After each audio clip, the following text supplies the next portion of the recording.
सिया राम, जय श्री कृष्ण। आप समस्त वैष्णव हरि भक्तजनों का सादर स्वागत है आज के जिज्ञासा क्रम में। आज की जिज्ञासा है, आज का प्रश्न है कि सूर्य को अर्घ्य देने का क्या लाभ है और सूर्य को अर्घ्य किस समय देना चाहिए, किस विधि से सूर्य को अर्घ्य देना चाहिए। क्या सूर्य को अर्घ्य देना महत्वपूर्ण है? तो शास्त्र जो कहते हैं, आचार्यों ने जो कहा है, भगवान के पंचदेव उपासना का जो विधान है, उन पंचदेव उपासना में से भगवान का एक स्वरूप श्री सूर्य है। श्री सूर्य नारायण प्रत्यक्ष रूप में भगवान का स्वरूप हैं, जो प्रत्यक्ष प्रतिदिन हम समस्त जीवों का कल्याण करने के लिए हम सबको प्रत्यक्ष सूर्य के रूप में भगवान का दर्शन होता है। भगवान के ही प्रतिनिधि हैं सूर्य, प्रत्यक्ष दर्शन देते हैं। प्रत्येक साधक को, वह किसी भी मत पंथ संप्रदाय का होवे, वैष्णव होवे, शैव होवे, शाक्त होवे, गणपत्य होवे अथवा तो सौर्य होवे, किसी भी संप्रदाय का, किसी भी मत पंथ का उपासक साधक हो, ब्राह्मण हो, क्षत्रिय, वैश्य हो, चतुर्थ वर्णाश्रमी हो, सभी को सूर्य को अर्घ्य देना चाहिए, अवश्य देना चाहिए। सूर्य को अर्घ्य देने के लिए तांबे के पात्र का प्रयोग करना चाहिए। तांबे का लोटा अथवा तो तांबे का अर्घा, सागर जिसको कहते हैं, उसके द्वारा सूर्य को अर्घ्य देना चाहिए। प्रातःकाल जब सूर्य उदित होते हैं, पूरी तरीके से ऊपर आकाश में नहीं आवे, उस समय में एक पैर पर खड़े होकर के सूर्य को अर्घ्य देना चाहिए। सूर्य की ओर मुख करके जल गिराना चाहिए और हाथ इतने ऊंचे रखने चाहिए कि आपके नेत्र सूर्य की किरणों को देख सकें। जल के भीतर से आप अर्घ्य दे रहे हैं तो जल जो गिरे, अर्घ्य का जो जल गिरे, उसके पार आप सूर्य की किरणों का दर्शन कर सकें। सूर्य की किरणों को आप देख सकें अपनी आंखों के द्वारा।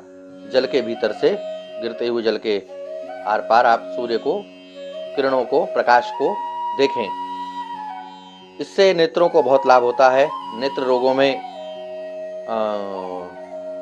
लाभ होता है, नेत्र रोग दूर होते हैं प्रातःकाल सूर्य को अर्घ्य दे करके, देते हुए जल से देखने पर। उससे जो रोशनी, उससे जो प्रकाश हमारी आंखों पर जल के माध्यम से होता हुआ आता है, वो आंखों के लिए, नेत्रों के लिए बहुत ही लाभकारी होता है। दोपहर में, मध्याह्न काल में सूर्य को अर्घ्य दिया जाता है, तब सूर्य की ओर नहीं देखना है। प्रातःकाल तो सूर्य की ओर देखते हुए अर्घ्य देना है, सूर्य को देखना है। मध्याह्न काल में केवल सूर्य की रश्मियों का दर्शन करना है और सायंकाल में सूर्य को अर्घ्य बैठ करके दिया जाता है, तो बैठ करके अर्घ्य देवें तांबे के पात्र के द्वारा। आप चाहें तो उपलब्ध होवे तो उसमें थोड़ा गंगा जल डालें, उसके बाद जल भरें। थोड़ी सी रोली उपलब्ध ना होवे तो हल्दी भी आप ले सकते हैं अथवा तो सिंदूर ले सकते हैं, वो डालें। कुछ अक्षत और पुष्प ये डाल करके सूर्य को अर्घ्य दीजिए और अर्घ्य देते हुए एक छोटा सा मंत्र हम आपको बता रहे हैं, इसको बोलते रहिए। ओम घृणी सूर्याय नमः, ओम घृणी सूर्याय नमः। इस मंत्र के द्वारा आप सूर्य को अर्घ्य दीजिए। सूर्य प्रकाश के देव हैं, आपकी विद्या और बुद्धि प्रकाशित होगी इस मंत्र के द्वारा। सूर्य को अर्घ्य देने से अवश्य ही सूर्य को अर्घ्य देना चाहिए।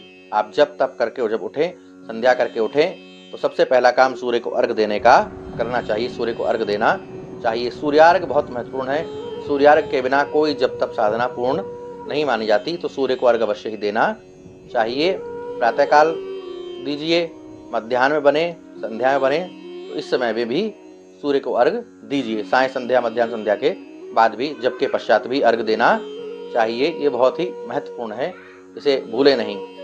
तो ओम घृणी सूर्याय नमः ये कहते हुए आप सूर्य को अर्घ्य देवें। इससे आपकी बुद्धि प्रकाशित होगी, स्मरण शक्ति आपकी बहुत ही तीव्र होवेगी और धन संपदा लक्ष्मी से, आरोग्य से, आयुष्य से आप परिपूर्ण होंगे। तो यदि आप चाहते हैं विद्या, यदि आप चाहते हैं तीव्र बुद्धि, तीव्र स्मरण शक्ति, तीव्र